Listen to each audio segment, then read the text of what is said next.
Good evening, everyone. Welcome to M3 TV News, the stream that gives you the best news. This is your boy M3, and we're having a special live interview with none other than Mrs. M3, and I got my boy, Mr. Hall fan. Yeah. Yes. Mm-hmm. So, Mr. M3, feel free to mute your mic. Good evening, everyone. Thank you for watching the live. Thank you for joining us. Yeah, likewise. It's good to kind of get a chance to interview my own wife. So, we're gonna give her like the saxophone sound effects real quick. Let's get things prepped up. Anyways, we want to give a quick shout outs to E Black TV. He's also tuning in. Thank you, E Black TV. Come on, family. Hi, everyone. There's gonna be some more people like on this way. We kind of start off a little bit late, but sometimes you just have those technical difficulties that you just gotta kink out. But shout outs to the people that's in the room, and as more people come, I just encourage everyone to make sure you guys and ladies as well too, please feel free as always to get them likes up. But without further ado, okay. Let's go ahead and start off with the first question. So, question number 1 will be, tell us about some of your hobbies and interests. Well, since I was a kid, I've loved to go places, do stuff. So I remember the earliest times probably traveling with my mom across country multiple times, from the Midwest to California, from California to Florida, and then eventually staying in California, Northern California. I enjoy traveling to this day. I love going places, doing things, whether it's a road trip, get on the plane and go somewhere. I love traveling. I've been out of the country. Let me think. Let's say, okay, I've been to France. I've been to New Zealand, Australia, Canada with my husband. I've been out of the country like at least, I can count on one hand how many times, but I love traveling. Hoping to travel to Japan very soon in the near future. I also enjoy collecting jewelry. I like jewelry and I like sewing. So I haven't sewn in a long time. I still have a project in the wings. to sew this beautiful yellow and black shirt for my husband that he's been wanting for a while. I decorate. Decorating. My niece actually. Let me see if I can turn the camera. My niece helped me. My little niece helped me do this right here. Decorated my little she shed. I don't know. Did you guys see that? I don't know. I couldn't see what you were seeing. Hopefully you saw it. You saw it? Okay. And I have my little arts and crafts. I don't do arts and crafts. I do sewing.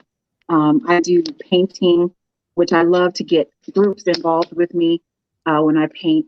I actually had one of Mario's friends who is a artist. She came and she was like the instructor. And so on my birthday, the first year we moved to our house, we all did the same painting, our own interpretation of what she was telling us. And shout out to Alina and her family. And we created, well, my creation looks like this. See it? And everyone had a variation of that same picture. Of course, my motto is invest in yourself. You know, make sure that you enjoy the person that you are, and in all the ways that you have your self-identification, your personal identity. Embrace that, because no matter who comes and goes in your life, you have yourself and you have God, and that's where my hobbies come from. Yes. Okay. Thank you. Shout outs to DJ Eddie King.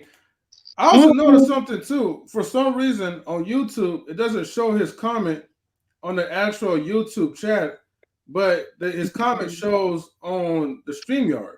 So something's going on. I don't know what is going on, but YouTube is hating on him right now. DJ Eddie King, if you're in the chat, let us know if you're still here. So, but definitely shout outs to the brother. Okay. And then all right. Question number 2. Well, actually, let me see. Well, for the ones who don't know, right? Mrs. M3 is a teacher, and so high school teacher. You said already? High school teacher. A high school teacher. I'm not gonna tell you what the name of school she teaches, but the main question is, how long have you been teaching? I started teaching in my own classroom in 2008. Actually, no, I started subbing in 2008, and then just to see if I wanted to do it.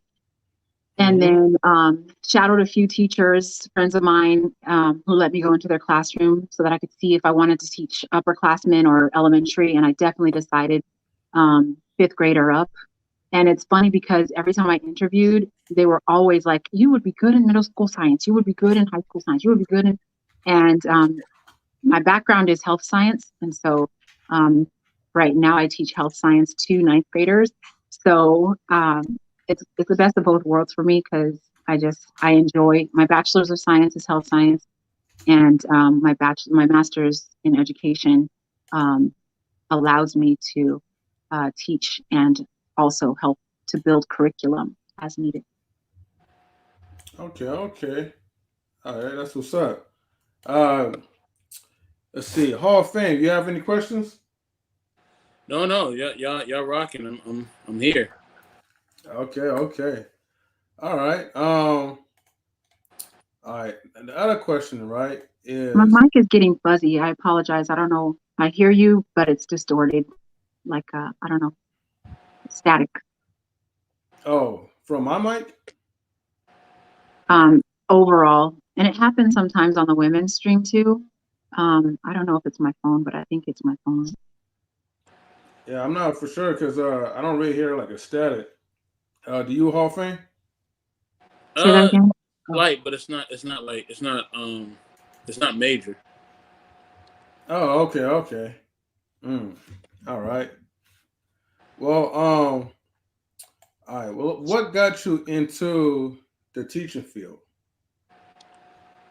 Actually, it was one summer I decided to volunteer, help out with vocational Bible camp. And I just appreciated after I was 7 years as a health educator, clinic-based setting. So clinician working side by side with doctors and nurses in the health education field as a health educator, risk reduction specialist. I did that straight out of college, my bachelor's undergrad. And so medical field, I loved it, except you can't really teach adults. You can kind of rearrange what they already know and their experience that they already have, but you can't really teach them. And so this vocational Bible school, I'm talking to students or middle schoolers and high schoolers who I'm sure they heard the information from their parents before, but it's a difference when kids know something versus have heard it. And when they know it, like teachers, we see that light come on, their eyes just like, oh my gosh, I finally get it. If they never say it verbally, you can see it. Their eyes just, they can't hide it no matter how cool they act. When they learn something new and they get it, it's like, oh, that's what, okay, now I understand, and that's like the best, that's my favorite, the aha moments. I ran away from teaching. I didn't want to really be a teacher. A lot of people in my family are teachers. I have 3 cousins that are teachers. I love them to death. I do. And I think they might have influenced me too, eventually along the way. By 2008, my mom, my grandmother, my auntie, all of them were teachers. And so that was never really a thing that I wanted to do, nor did they pursue me to be like, you've got to be a teacher. By the time I was probably in middle school, my mom was a paralegal, so she wasn't a teacher anymore. And my mom always encouraged me to do something, medical, because our family has a lot of sickness, and there's been in the past 5 years, a lot of death in my family from lifestyle diseases, lifestyle choices that led people to lifestyle diseases. And it's unfortunate and a very grievous thought in my mind that something could have been done to help them. But I tell my students, and it's probably what is the catalyst to me helping my students in health education, is basically, hey, the choices that you make as a teenager are going to affect the future you. Like your future self is going to be affected by the things you're doing right now. You have a whole, how many, so you're 25 years old, your prefrontal cortex is developing, and that prefrontal cortex is in charge of your judgment. So if you're making decisions now and not fully, your brain not fully developed, a lot of the decisions you're making are based on what people think or what you think might impress them. But allow yourself to grow up, to fully develop, allow your brain to fully develop, especially before you go into drugs or any of those kind of things, because myelination is a real thing, and it's supposed to be there, right? Our brains, the more we do something, you do it, you're going to keep it. You don't do, you're going to lose it. So you practice over and over something, just like in school, you practice your education, you practice your homework, whatever. By the time the test comes, you know it, right? The same thing with this person like, oh, I only do drugs on the weekend. Well, there's 52 weeks in a year, right? So if you're only doing drugs on the weekend, say it's Saturday and Sunday, you've done that 104 times in 1 year. And your brain remembers those things. And eventually, depending on when you start, if it's drug or alcohol or whatever, it's harder to quit because you've trained your brain to need it. So those are things that I tell my students, and those are things that I wish that everyone knew and could live by, so that they're healthy, making healthy choices as opposed to risk factors that increase their morbidity and mortality. Okay. And what's the question I was going to ask? Do you find being a teacher to be well? Let me ask this: so, what's the most rewarding part about being a teacher? And do you find that that being a teacher definitely does like impact like the lives of your kids, your students? The most rewarding part of being a teacher for me is being able to do what I love and teach students in a way that's preventative measures, as opposed to, now that you're here, let's fix the problem. It's, you know what, you don't have to ever be there. That doesn't have to be your situation. Prevention, an ounce of prevention truly is worth a pound of cure. And I think that's my most rewarding aspect of teaching, is that I get to teach health education, health science. I also teach math in the summer, and I love that too. That's my second favorite subject, second favorite. Health science, of course, being my first, because that's all about the human body, inside and out. And puberty. I mean, that's one of the units I teach. That's not everything. People think, oh, health education, you're the sex ed teacher. Yeah, but that's not all I talk about. There's more to your body than just puberty. Yeah. Okay. Let's see. All right. Well, other questions is like, let me see. Have I asked, okay, before you became a teacher, what other career did you have before then? Oh, that I did talk about. My career prior to becoming a teacher was health education, risk reduction specialist. My scope of work was perinatal women. My youngest mom that I ever saw in my office on the other side of my desk was 12 years old. And I saw her again when she was 14.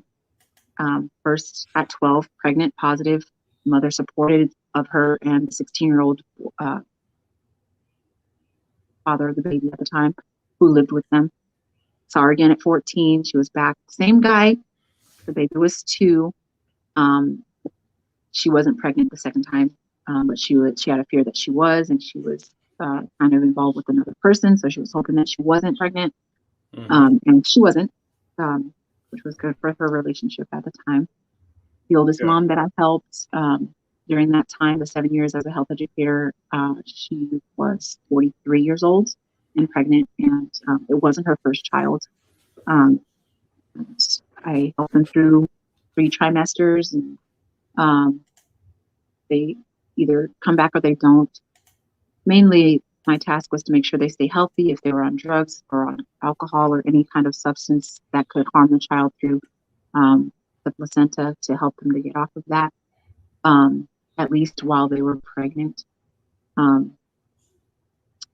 helped in East and West Oakland communities, and some of the moms that I saw were non-English speaking, so I learned a lot of Spanish in East Oakland on my job, and was able to put it into practice after about 3 years of getting interpreters to come in and out. After a while, I knew the lingo, and I could speak to my clients myself, the patients myself, and then refer them for WIC and social services, to get their baby's car seat so they could take their baby home from the hospital, things like that. Yeah. Okay. And DJ Eddie had a question. He says, like, your very first day as a teacher, how do you feel? My very first day as a teacher was a substitute teacher myself. I was a substitute teacher, and I learned quickly classroom management by substitute teaching. I would recommend anyone who is interested in teaching, anyone who's interested in the teaching field, especially for middle school, elementary, etc., sub first, because in school, no matter how high you go, advanced, in your education degree, whether you get your teaching credential and stop there, or your master's in education and stop there, none of the classes will ever teach you classroom management. They send you out into the field for you to get the boots on the ground training yourself. So do yourself that favor, enroll at a district, and get some experience under your belt as far as classroom management. Kids pull all the stops when their teachers aren't present. So you're going to get it all. You're going to see it all, especially high school level, depending on what subject it is. So just sub. And if they call you for elementary, do that. If they call you for preschool, do that. If they call you for high school, do that. Don't be afraid of any of it. It's a day. And some substitute teachers get to be long-term subs, and then they get to sit in the classroom for a week, a month, I think up to 3 months. And if you get to know teachers, they'll call for you specifically when they need a sub. So I was a sub in 3 districts at the same time. And it's how I paid the bills while I was going to school full time. So you get to choose your days. You get to choose, your assignment, and some districts, they pay you $150 a day. So, yeah. Okay. And Thank you for your question. yeah. And so, chat, like, if you have any more questions, feel free to ask. Also, if you guys wish to join the panel to, like, ask, Mr. M3, like, any questions, feel free to. So yeah. So link is definitely in the chat. So go ahead and click on that. All right. So oh man, this question is going by kind of fast though. But um, so let's get to like number 5, right? So number 5 is: has there been any other profession that you have not done that you thought would be interesting to pursue? Yes. When I first started in college, my goal was biological science. I changed my major. I was almost a junior, I think. Yes. But I waited just like one more semester, I would have been a junior. I changed my major 2 years in at San Jose State University in San Jose. And I decided to go into the softer science, which is the applied sciences and arts, health education. And I don't regret that decision. I really thought that I was going to be a pediatrician. That was my hope, like ingrained in me by my mom. You should be a doctor, Okay, I like working with kids, so that's what I'm going to do. I got to biological science. I took, my first year at San Jose State, I took all of my A through G requirements, which later I learned you should sprinkle it into your major. So if anybody's just starting out to college, have that in mind. I took all of my A through G requirements. So by my sophomore year, all I had were my sciences left to do. All I had were sciences left to do. And I remember specifically mid sophomore year, when your progress report comes out, I had a 1.7 GPA because I was not doing well in my labs. I wasn't doing well in my labs. And I was like, what am I going to do? And my counselor pulled me in. He's like, first of all, your first mistake was you should have come to me when you were a freshman, because all these A through G classes could have supported your GPA right now. You did great freshman year, took care of all of your A through G requirements. You're above par when it comes to the A through G. However, in this major, you're tanking. And I'm like, I understand why I'm tanking. My grades look great when she's in the hospital. I was like the guilt of that, just so like, oh my gosh. But I had my mom to take care of, right? So I had help while I was in San Jose State. I almost dropped out of school that year. And my sister said, you better not leave. You finish. We'll help you with mom during the daytime. She's your responsibility when you get home at night. Do your homework in the library. And so that's what I did. And I changed my major and got my grades up, got my GPA up, and I finished. It took me 6 years to finish, but I finished. And as soon as I finished, it was 3 weeks before graduation, I got hired to be a health educator in Oakland. Prior to that, I got hired at Kaiser to be a health educator. But when Oakland showed me, hey, this is what we'll give you starting, it was 10,000 more than Kaiser was offering. I turned Kaiser down and I went to Oakland. Okay. You think your life would have changed if you had decided to stick with Kaiser? Absolutely. At that time, health educators were basically librarians at Kaiser. I got a much deeper, much richer experience with patients, with the community and the scope of work that I did. I actually trained the trainers. So our health education in Oakland, we were the ones who went out and got information, sat the providers down, talked with them about things that were coming up for OSHA, for patients' privacy, HIPAA laws, all that kind of stuff. I would have not gotten that kind of experience had I worked for Kaiser. Kaiser was specifically, you're in the library offering information to people as they come in. Maybe if they have backache or cyst or things like that, and the doctor, Just told them, well, see the health educator, talk to them about your diet, talk to them about, you know, what this is that you have. But it's not the same thing as sitting down at a desk with the person across from you who's just seen their doctor 15 minutes ago, not 3 weeks ago, not 2 weeks ago. They come from the doctor straight to you, and they set up their appointment for what we call SOAP notes. So they give you subjective, what they're feeling, what they're going through, what the doctor told them, the medication that they're on, and you take objectively what you understand, and then you make an action plan for them. So those are the kinds of things as a health educator in Oakland that I got to do that I would not have ever experienced. I don't think so. And in Kaiser. And then, I mean, I don't knock it because, you know, there's lots of health educators that really like their job at Kaiser, but that I've seen when I was looking back at Kaiser, you know, sometimes, you know, 7 years as a health educator in Oakland, sometimes you take a look back, you're like, what's going on over there?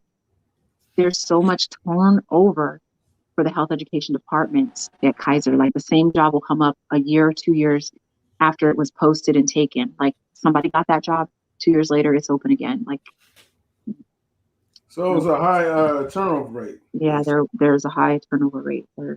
I don't know how it is now, but at that time, yes, there was. I don't knock it, but I don't know. I don't know what it was. Maybe it was the pay. Maybe I don't know. I mean, money does matter. I mean, yeah, Mr. Hall of Fame. You had any thoughts? Yeah. So you said being an educator wasn't your first line of choice for a career.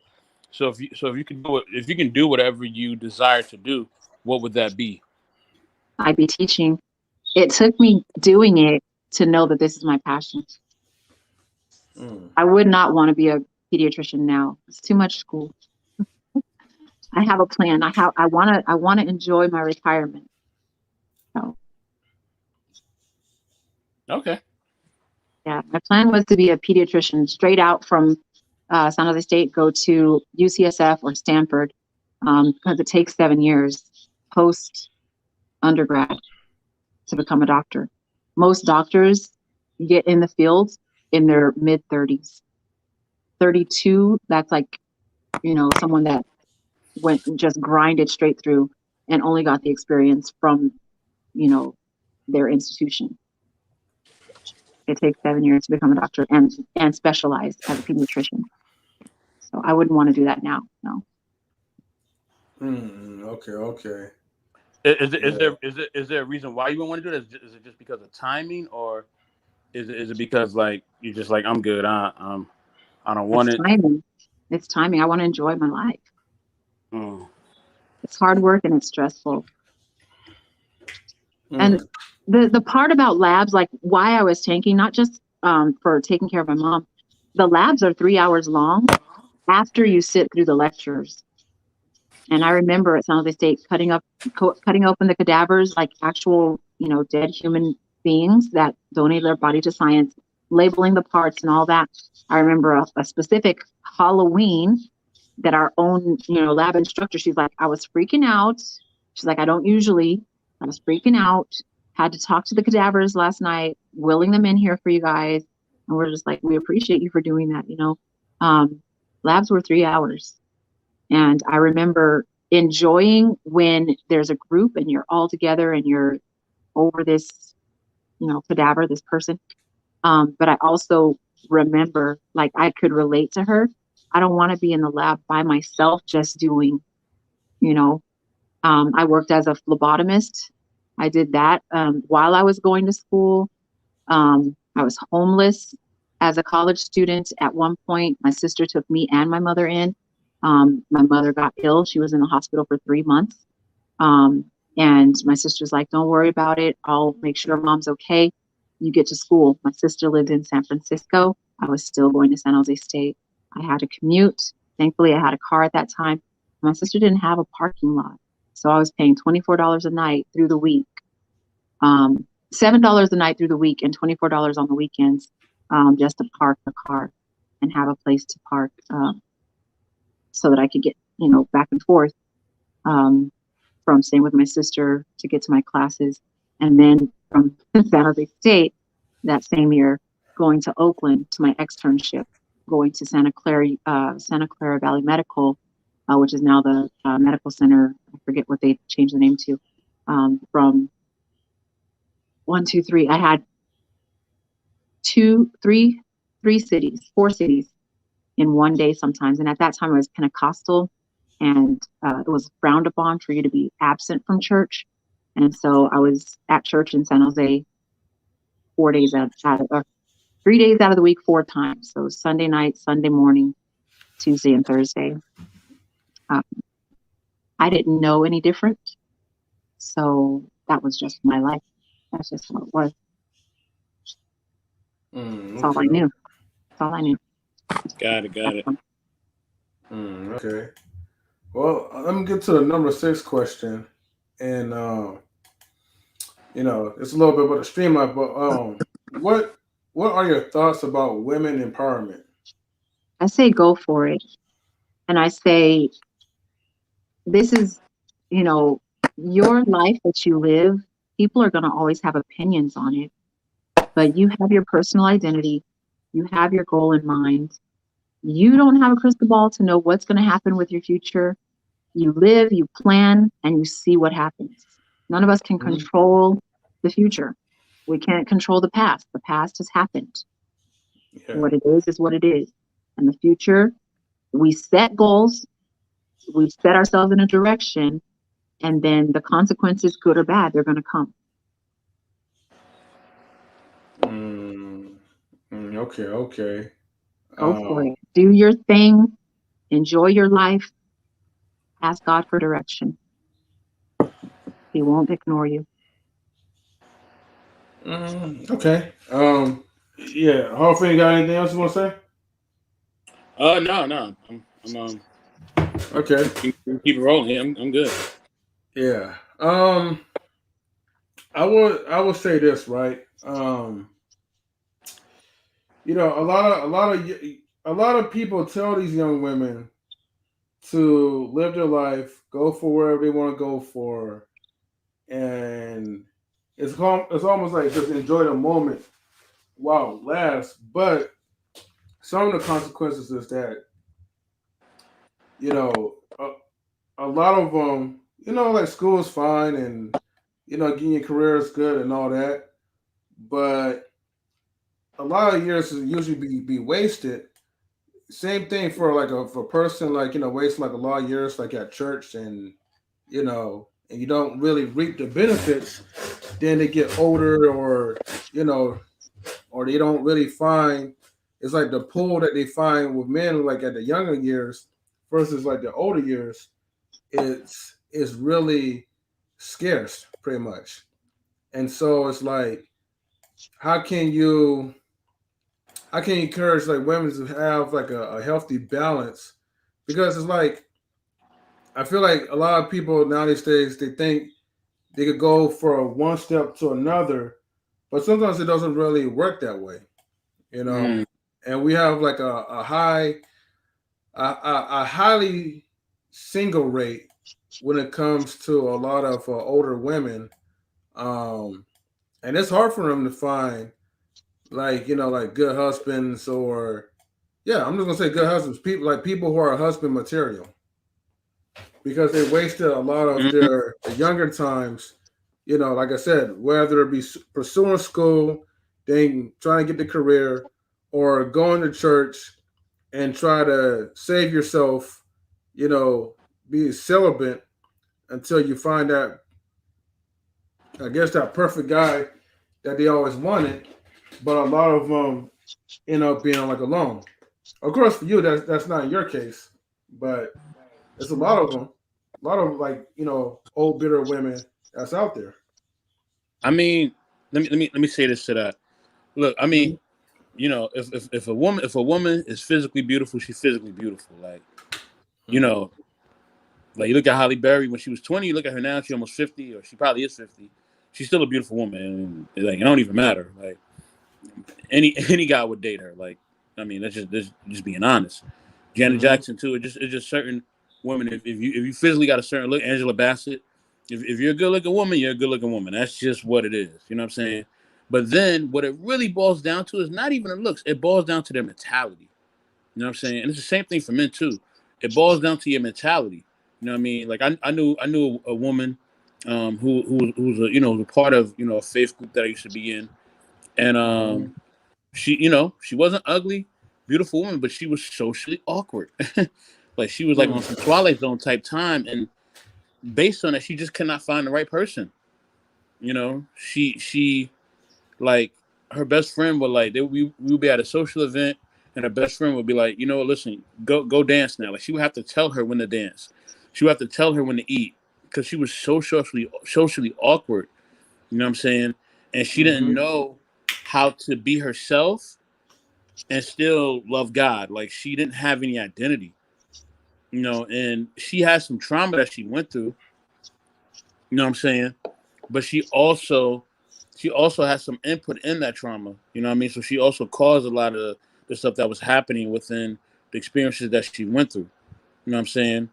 And she even said it herself. So I think that it's twofold. Like, physically, yes, she has to look a certain way, but it's also her mentality. If her mentality is on and it's the right mentality, and she's a good looking woman, I don't care how old that woman is.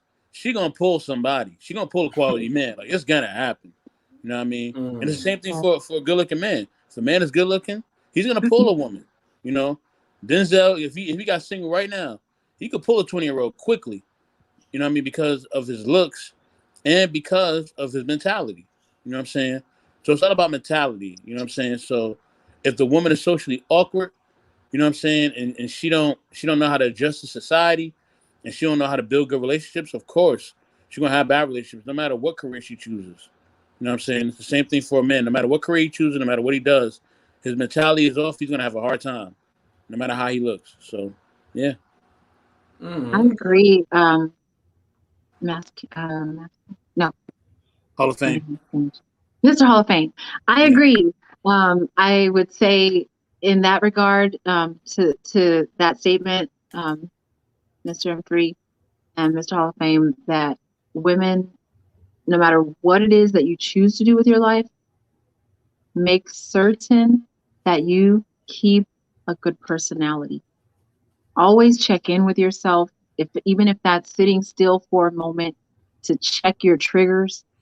If it's a trigger for you, identify it and then work on it.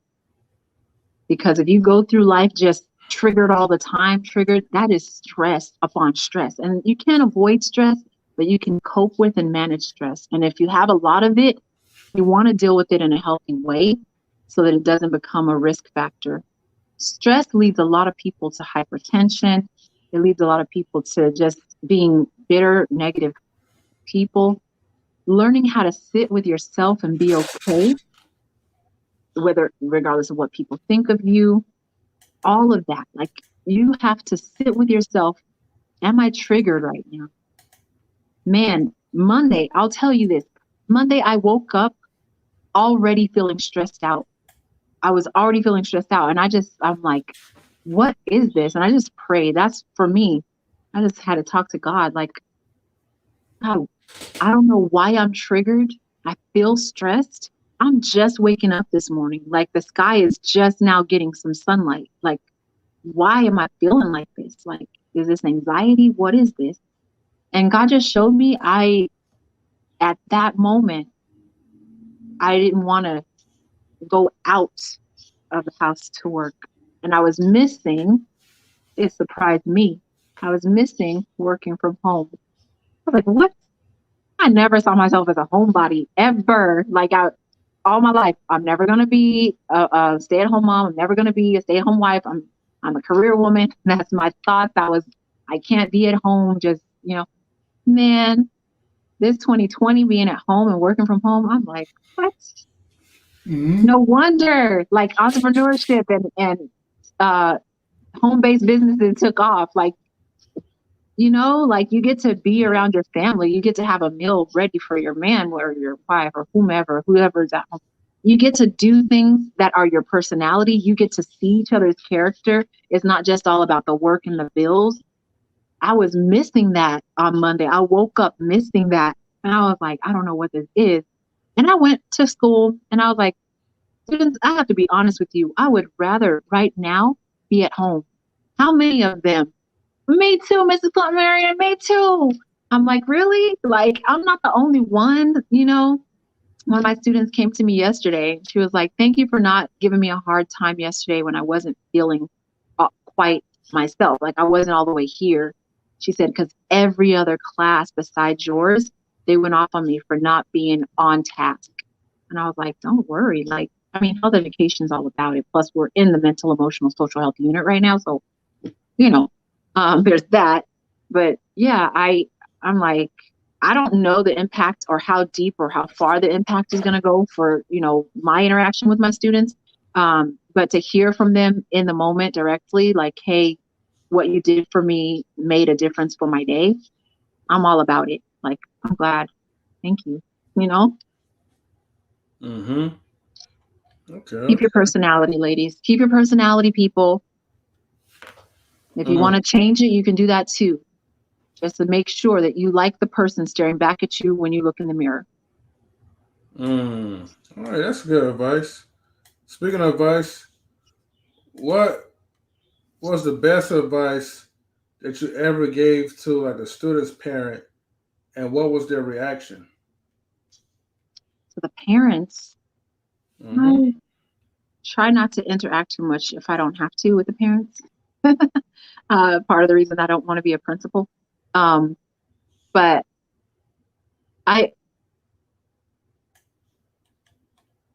in regards to my students, the only time I really interact with parents is if they're having trouble. So any advice that I can think of that I have given a parent would probably have been pertaining to their assignments and making sure that they complete their assignments by 5. I set my time limits for my students 5 o'clock, but I give them until the next day at brunch to turn in their assignments. And then I tell the parents in the background, they really have till the end of the unit. I'm on the stream, so now all of my students know that. Yeah. Right. Yeah. Okay. 5 o'clock because usually parents' families are having dinner by then. I don't want my students doing homework through dinner. They should be with their family. Okay. And got 2 more questions, but number 8 is like, what do you feel is your greatest strength and your greatest weakness? My greatest weakness is when I allow anxiety to get me in a place where I can't communicate my emotions. Because when I can't communicate my emotions, then it leaves a wide open space for interpretation and assumptions, and that can wreck relationships. On my part, when I make assumptions, on others' part, when they make assumptions, like, but if I'm not dealing with my emotions, I don't know what to tell them when they're feeling, you know, sad or absent of me. And that happens a lot if I'm anxious about work and I just let work be my focus, because it takes me away from relationship. Work becomes my relationship, that drive, that gotta get this done, gotta be on top, gotta make sure this is right. And it's hard because that's a masculine quality. And it's hard to turn back on the feminine charm when that takes over. That person that I become, yeah, driven, it's good, but it takes away that personality of me where I like to be goofy. I like to be funny. I like to, you know, sometimes talk in a kid voice, you know, like I like to, you know, cartoony, relate. I don't know how you call it, you know, when you're watching cartoons and you hear that, that caricature. I like doing that, at home, you know. I like that entertainment aspect of me, you know, and I don't do that around people I don't feel comfortable around because it doesn't naturally come out of me. I'm more stoic when it comes to people I don't know or that I don't feel comfortable around. But when I'm comfortable around people, I am myself, and my authentic self likes to be goofy and, you know, however that's perceived by some people. I don't know, but that's my personal identity. and that's what I like to do. And my family knows me to be goofy.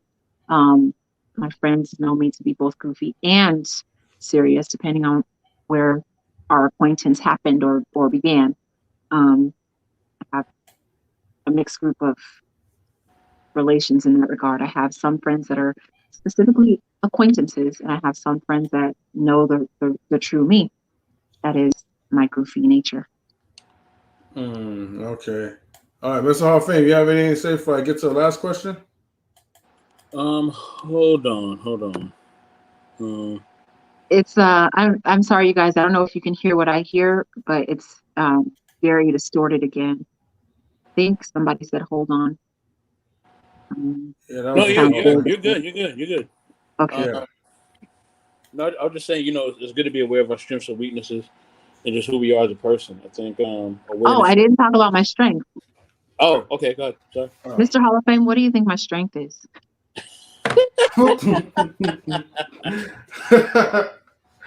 Oh, well. I think your strength is just your knowledge as an educator. I think that you really do a lot of research as far as an educator and connecting with your students and trying to figure out how they think, how they interact, and what makes them, be open to learning education. And I think that's the best teachers. The best teachers are the ones who meet you at where you're at, because every kid's gonna learn differently. Some kids they want one on one. Some kids they just like you just give them a pamphlet, they good. And I was kind of a mixture of both. I could, I like the one on one, but I also could do a pamphlet too. You gave me a pamphlet, you like, hey, read this, and what I read was interesting. Oh, I'm cool, man. You ain't gotta talk to me the whole semester. I'll read the whole pamphlet on my own, and I'll holler at you when the break comes, whether it's a winter break or the spring break or whatever. You know what I mean? I'll holler at you then, and we'll go from there. You know what I'm saying? Because each teacher is different. But the one-on-one teachers, man, they really make an impact on you because the reason they make an impact on you because they really get to know you as a person. Like it no longer is just teacher student. It's teacher, and then there's somebody who cares about who I am as a person.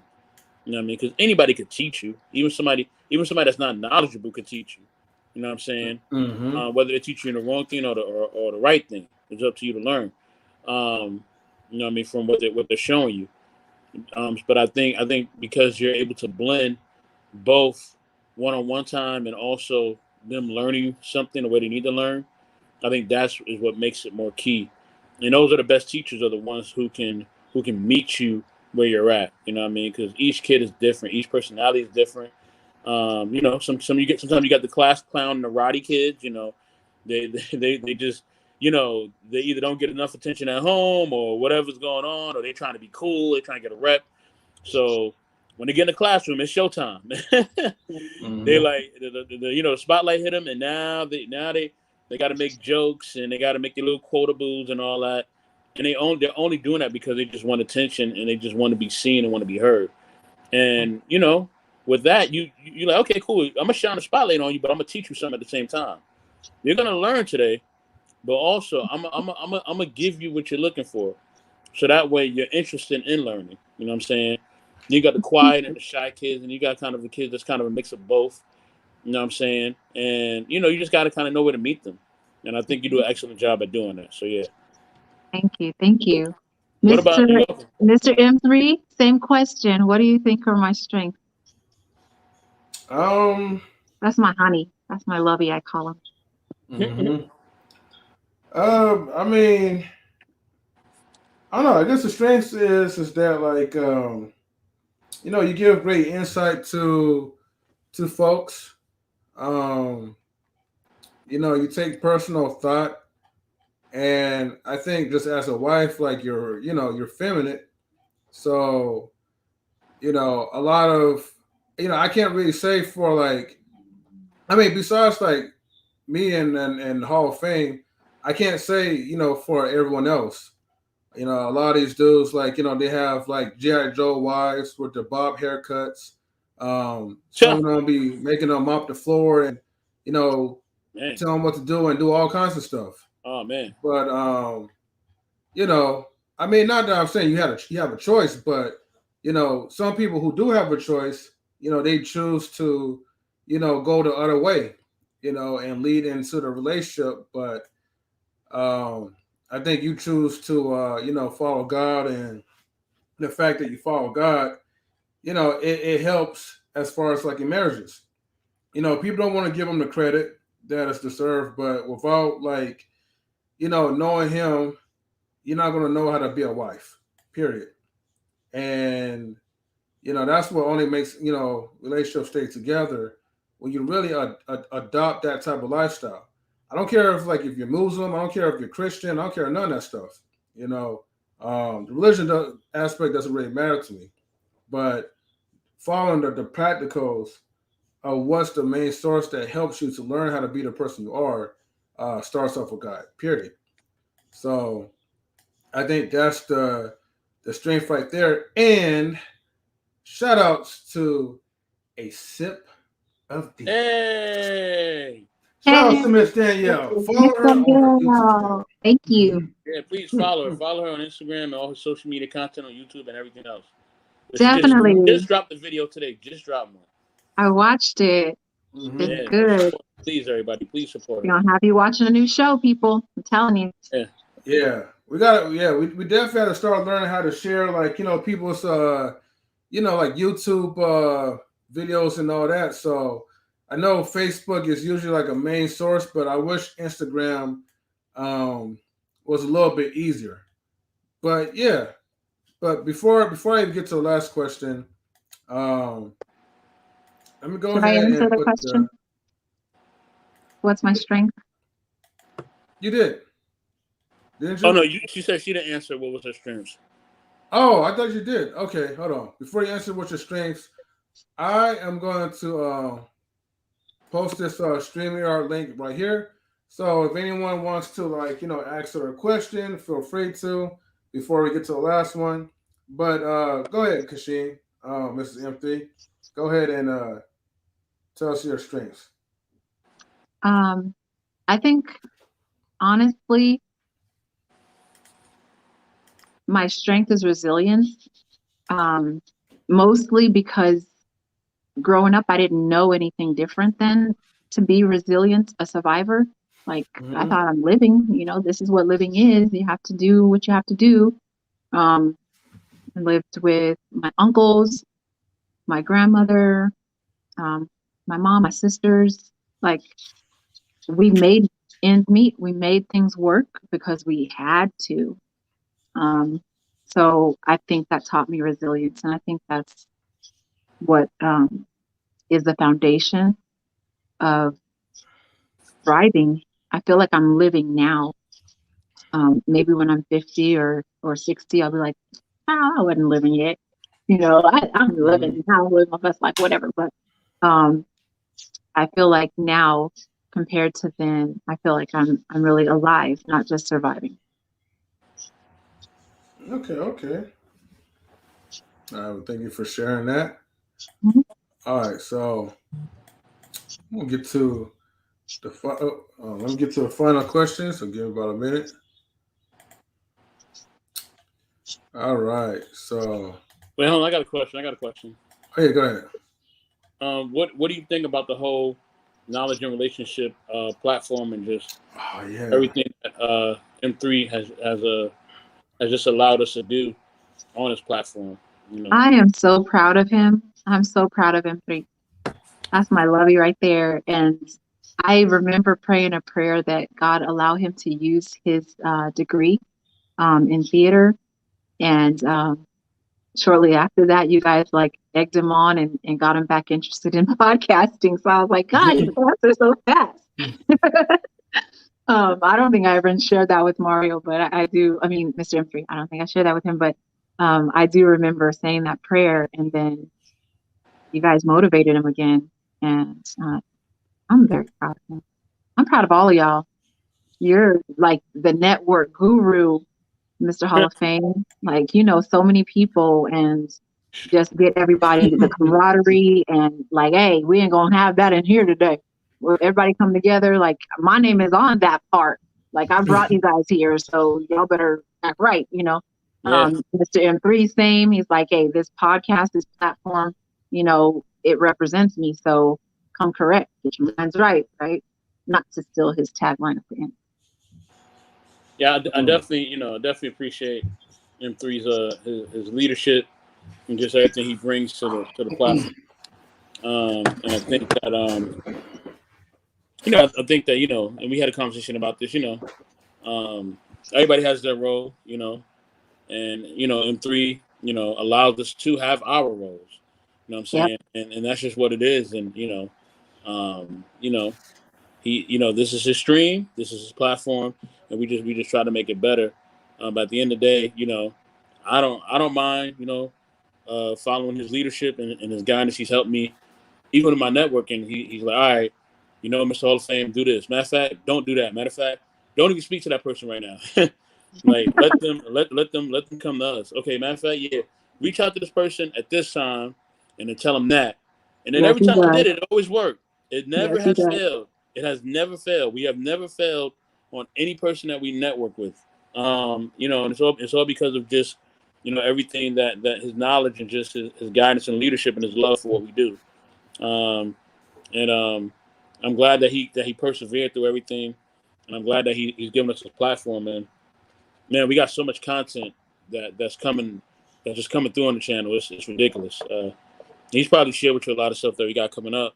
But yeah, we got a lot of stuff coming up. He surprises me every time. But this is the thing I'll say. I don't know that there's any wife who, when they see their husband leading, doesn't admire their husband more for it. Every woman appreciates and enjoys seeing their husbands leading. And so, yeah. Well, speak to the being able to have that. Speak to women that can control their men and control the situation. What do you think about that? The men, say it again. Speak to the women who like to control their men and control the situation. What do you think about that? To women that are controlling of their men, I would say, relax. You'll enjoy your relationship more if you relax.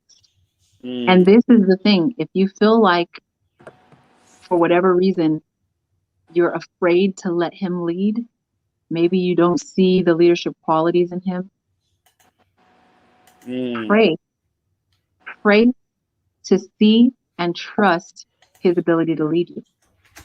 And then ask God to help you to surrender that fear to God first and help your husband, support your husband in the best way. And that requires communication with your husband, because some things we think they need help with, they really don't. They're just leaning back and they want to, they want you to let them do it so they can show you how well they can do it. So this is the thing. If we, because of that trepidation that we see, or that withholding that we see, think of it as a weakness. My husband's just too weak to lead. You'll never see him shine. There was when my husband and I, we met at church. And during our marriage counseling, there was a sister, married sister, 30 years married, something like that. She says, Tashim, you are a light, but you gotta step off the stage sometimes, or step aside, because you both have shine, and you need to not outbright your husband just because this is who you've always been.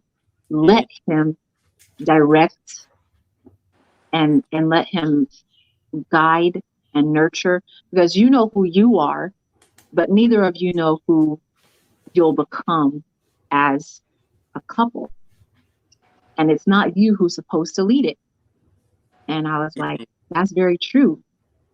And at the beginning of our relationship, it was hard for me to just be like, I'm okay with this. I'm okay with being led, right? I had to learn how to trust. And it took a long time. My husband's very patient, very patient man.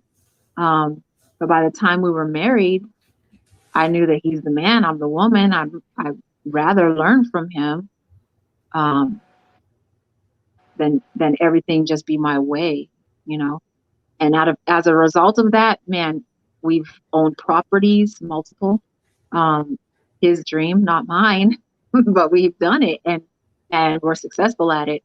And we've moved on to a different aspect of life that is far less stressful than where we were being homeowners, landlords, and all that wonderful stuff while we had our full-time jobs. But had I been just like, I don't want to do that, I'm afraid to do that, I'd have never known that part of life. I'd have never known, what it's like to be a business owner. Like we had in our marriage, we've been married going on 9 years. May will be 9 years. 4 businesses, Dave. That's it. Four businesses we started and completed. He had his transportation business for a while. Health business. Health. Transportation business. But that was okay. So I think we completed pretty much like the 4 continents, which was, of course, we're all the 4 quadrants. Employees. Yeah. Mm-hmm. Employees. We're still employees. We stayed employees. How do you fund your dreams if you don't work? I did self-employment, which was Marion's Elite Transportation. Mm-hmm. Then we did. You had your business license. You were in the newspaper. Yeah, the investments, which was our Oakland property, the duplex. I mean, we sold that, but when we had that, and now we had that for 3 years. We're really in the E now, in E phase, which is the wait, is it the E? B. E stands for no, not D. Hold on. There's E for we had employment. Not going to be no. B is for business, because right now we're running Stream as a business, like, because we have people, and I don't refer to any of my friends like who really brought me up as employees. We're just all like teammates, we all work together. And I don't look at, I know Hall of Fame, I know you said like you guys tried, but no, you guys are doing it. Y'all doing it. Y'all doing the dang thing. Y'all making it to be great.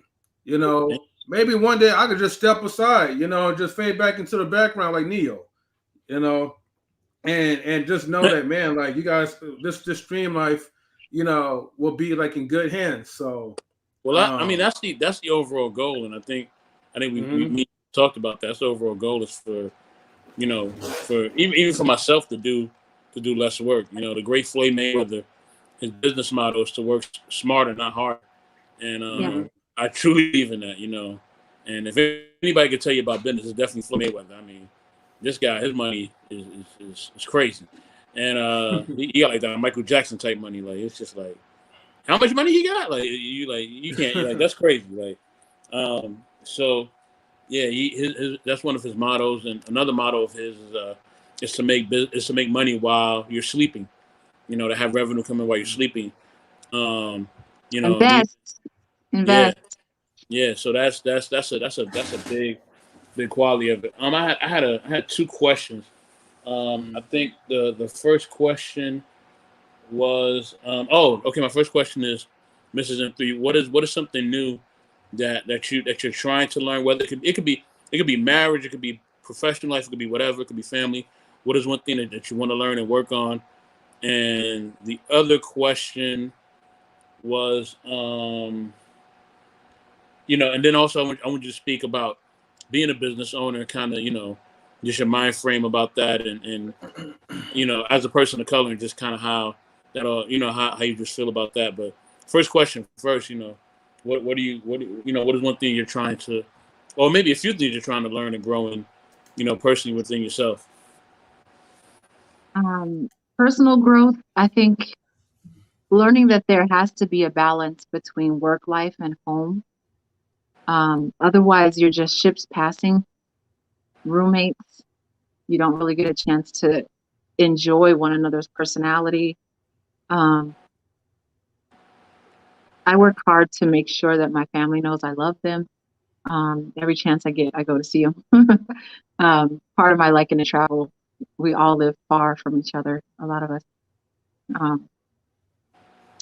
But and we used to get together more often, but as often as I can, I like to travel to see about them, even if they're in other states. And I think that's super important. Not just my blood relatives, but my husband's relatives too. I love them just like they're my family. And I enjoy seeing them too. And I thank God for the family that he has, both sides, his mom's side and dad's side. They're very loving and compassionate, welcoming, and any day of the week, if they asked, I would be like, yeah, let's go. Hey, babe, come on, um, let's visit, yeah. So that's something that I've been working on, and just man, for so many years, I think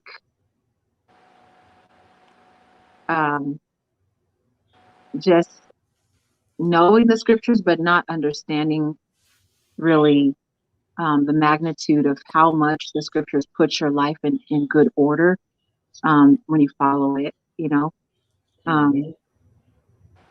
your family, that's like your third in line as priorities go. God first, then your spouse, then your family, and of course then others, and your church family is included there.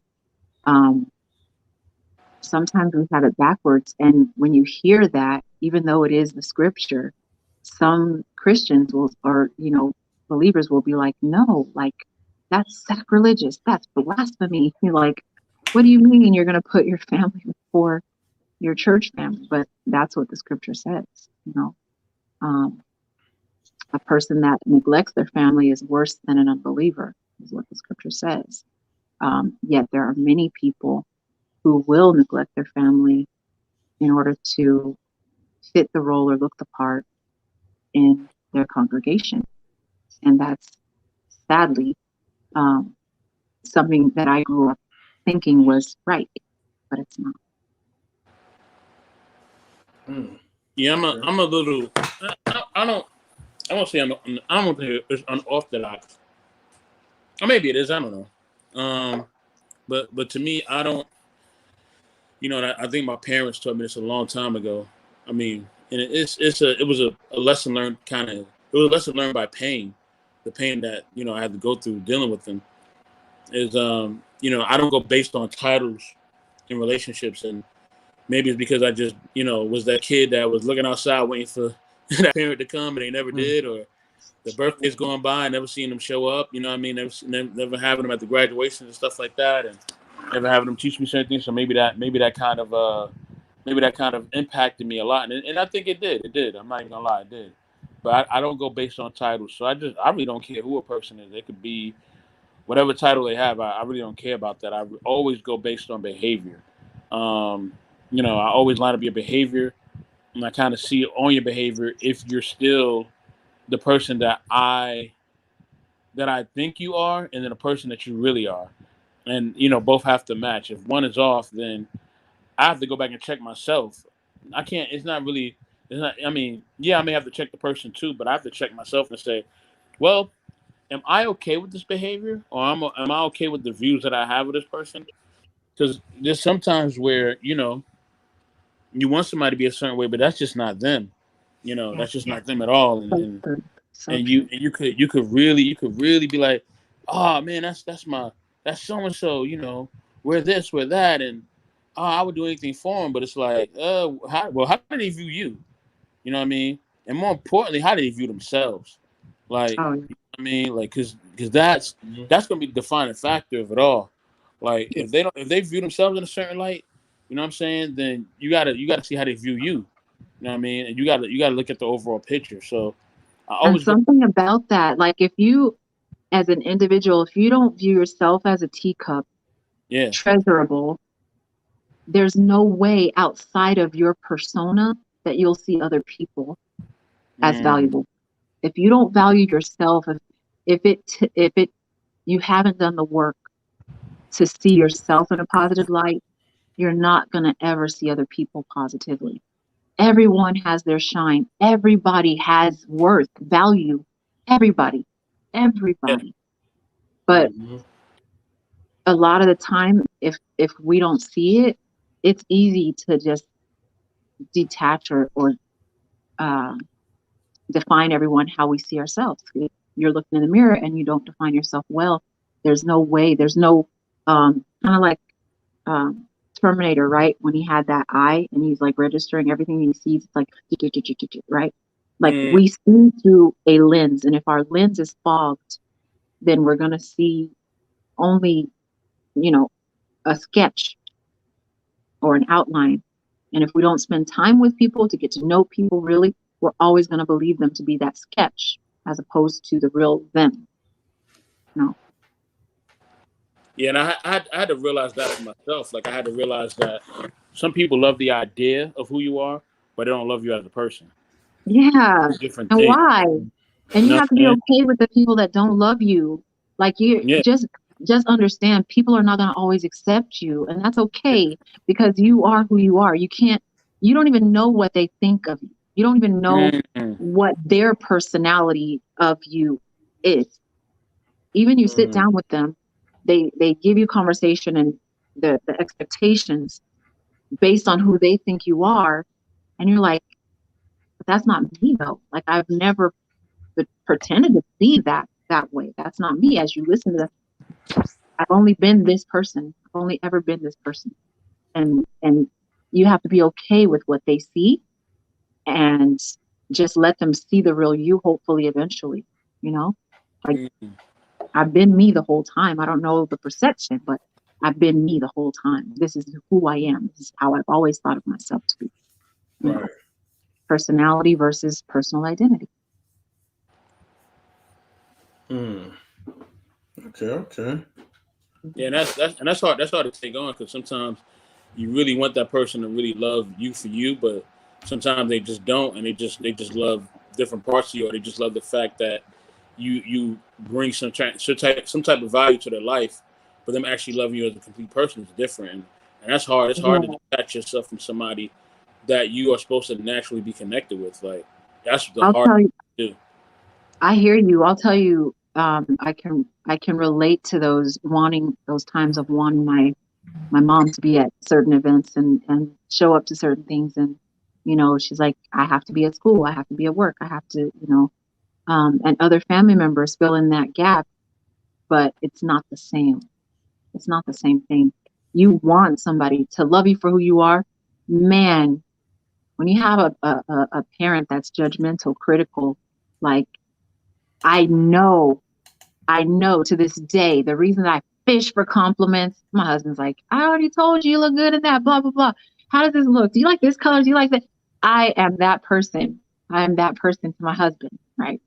Does that taste good? Do you like this, you know, food? Do you like, I know that's from the acceptance that I wanted from my mom. I craved, you know, she's always, you going fishing for compliments again. There you go again, fishing for compliments, you know. That was my mom, you know, but it was hard to get compliments out of her. You know, it was more like, you know, oh, you put on little weight, that skirt's a little tight, that, you know, this, that. And it was like those little like, I like this outfit on me, but my mom is telling me I gained weight. Oh, you know, like, it's just, you know, those kinds of things where you really want someone, just accept me how I like to see myself, or how I like to be viewed. But there's always, you know, everyone's going to see you through their lens. Everyone's going to see you through their lens. And you just hope that they accept you how you are. And this is something in health education that I talk to my students about, is, you know, self-acceptance first, because they're like, you know, well, why, you know, Mrs. M3, they don't call me Mrs. M3, they call me by my name, but why do certain people dress a certain way, change a certain thing about their outward appearance? Why is that? You know, LGBTQ, transgender, and I have to take them back to the lesson, personal identity. If this person views and sees themselves, you know, a certain way, but society, because of how they look on the outside, tells them different. So then they start changing their outward appearance so that society accepts them the way they view their self. Does it happen? Yes. You can go so many examples, even celebrity figures, right? In celebrity figures in the NAACP just a few years ago, the woman that was the president of NAACP for how long? 6 years president? And then her parents kind of did an expose on her, like, this is our daughter. Both of us are Anglo. She's been passing for biracial. And then she stepped down. It doesn't take away her abilities. It doesn't take away the fact that she did so much for the community, but she changed her outward appearance because she felt like she could make a difference in a specific community that may not have accepted her had she stayed Anglo the way that she looked growing up. The parents came out, we're her parents, we're tired of this facade. Here's all of her baby pictures, here's all of her high school pictures, blah, blah, blah, blah, blah. And people felt betrayed by her. People felt used. People felt a certain way. It doesn't negate that this is my personality, this is my ability, and this is what I brought to the table. But because she, so many people were feeling dejected, she stepped down and she stopped, in that capacity, helping the NAACP. And other examples, transgender, born XY chromosome, we'll say, and they felt XX chromosome. Then they changed their appearance on the outside because now people on the outside are seeing them how they see themselves. When they look in the mirror, they see the person that they've always identified themselves as, personal identity versus, personality. Dad and mom dress them up in shorts and cut their hair short and, all the XY things that are expected of them. XY chromosome, generally called male. There's so many things that in education we learn, but even in that community, all the verbiage can change from month to month, year to year. And people have to be patient with each other, even in that community. How they self-identify, he, him, her, she, the pronouns, the they and them pronouns, all that stuff comes into play because there are in our society people who see themselves through their personal identity versus the personality that others have placed on them, and they don't hold to that standard or that that assigned personality. So yeah. Okay. Let me ask you like the number 9 question. There's a 9? Yeah, it's a final question. Okay. So who do you feel is your biggest inspiration, and what makes them your biggest inspiration? Musicians. Music helped me get through a lot of hard times. Dancing. Before it was okay for me to dance outside my room, my niece and I, LaShonda and I, we would dance in the room when nobody was, the adults were not around to hear us playing the non-church music. I would fall asleep to it.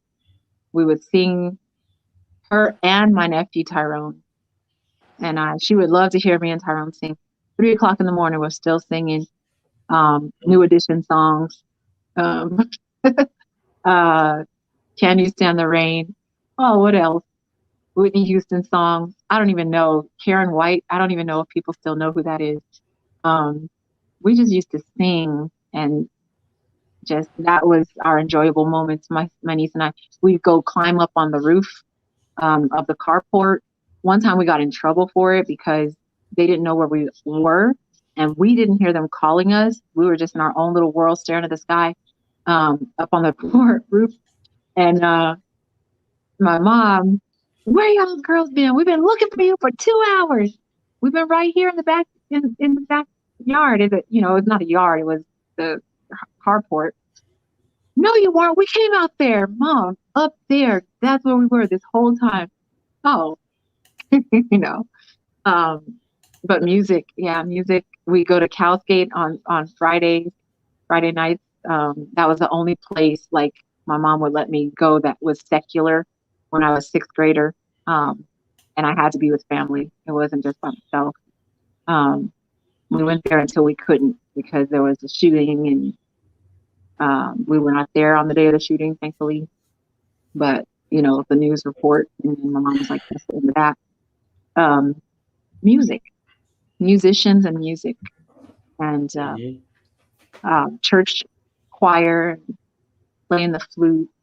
That was like the second instrument I learned how to play. I still have my flute that my mom purchased in fifth grade to this day. Yeah. So I don't play it as often as I used to. I used to play it for church 6 years in the church band. It was a band, I guess. Mm-hmm. All right. Oh, cool. Well, thank you, Mrs. M3, for this interview. I know we definitely had to make sure we give you one, especially we're going through a whole round robin of interviews, but we gotta give like credits to the ones who has been true to us like since day one on the stream, and you have really been supportive behind the scenes. So we definitely thank you for that. I enjoy it. Thank you. Thank Mhm. you for inviting me to the stream. Thank you for Women's Night, Ladies Night, sorry, that I get to be a part of because I really enjoy it. So, yeah, I'm glad to be a part of it. That's nice. Yeah, and stay tuned for Ladies Night, everyone. 5:30 Pacific time this Saturday coming up. So get your popcorns ready. Guys, you already know what to do. Ladies, tune in as well. And yes, it's definitely stick around. But we're already getting close to 1.5 hours, so I'm gonna take up too much of the time. But I'm going to zoom in on you, Mrs. M3, and I'm going to let you say something, and then we'll get to Hall of Fame, and I'll close us out. Okay? All right, Mr. M3, any shout-outs that you want to give to other people? I don't know, your students, job, whatever you want to do. Shout out to the team of Knowledge and Relationships, Lady Tammy, Mr. M3, Mr. Hall of Fame, and Mr. Eddie King. Thank you all so much for the hard work and dedication that you have to the stream, to the lives, and to just making sure that it's good. I would say definitely, if you can see it back there, invest in yourself. Everyone who's watching this podcast, not just women, but everyone, invest in yourself, appreciate yourself, and that way you can give your best self as you go through, whether you're a mom, a dad, any kind of guardian, every role that you have, every hat that you wear, take care of yourself first, just like on the airplane. Put your oxygen mask on first, and then take care of the people around you. Take care, and see you Saturdays. Mm-hmm. And we have Gator Girl. She says, peace, peace, knowledge and relationships, Mr. and Mrs. M3. Going to catch the replay. Yes, definitely shout out to Gator Girl. Yeah, girl, we haven't seen you in a while, Gator Girl. What's going on? Glad to have you back. Yeah.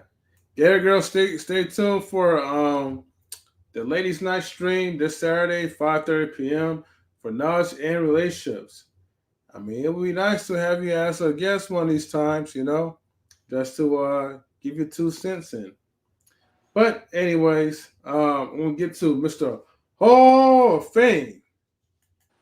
Yeah. And thank y'all so much for being a part of the knowledge and relationships experience. We truly appreciate everybody who jumped on today and everybody who's in the comment section. Thank you for showing us, your love and support.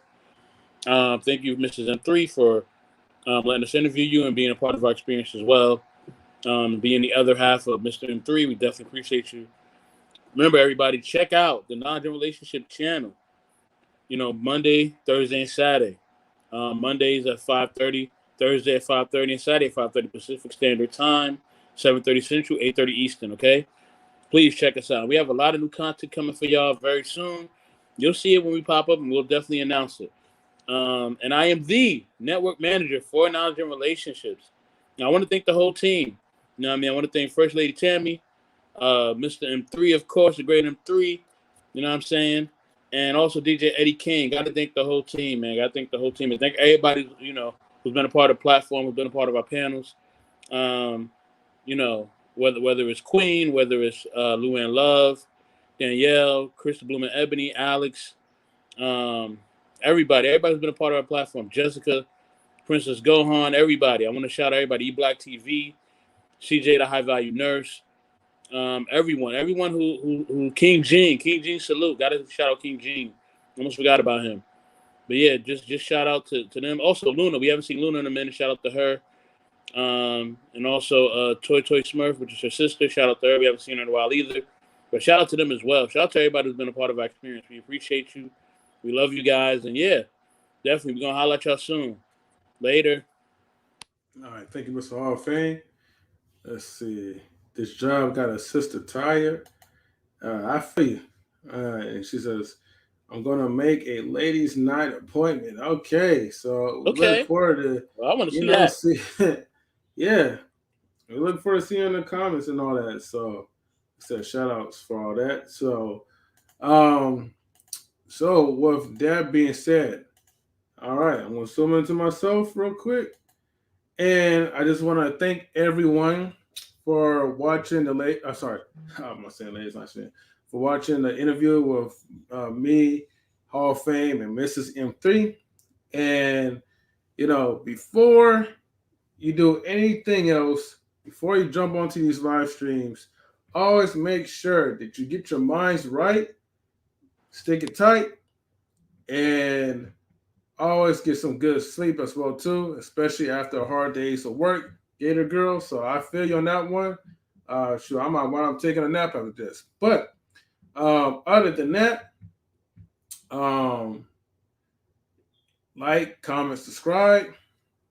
What else am I missing? If you'd like to donate, help a brother out, man. If you donate something, I'm definitely going to put it in a good use. Maybe I might, purchase Canva or something like that. Make the streams, a great improvement. Who knows? But anyways, though, donations helps a lot for a brother, and continue to like and most importantly, subscribe and share my videos. Share it to your friends and family because you might be able to help somebody else out.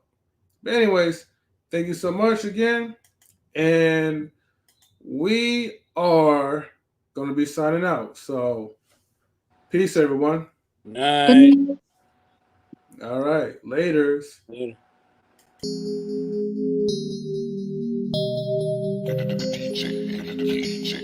DJ.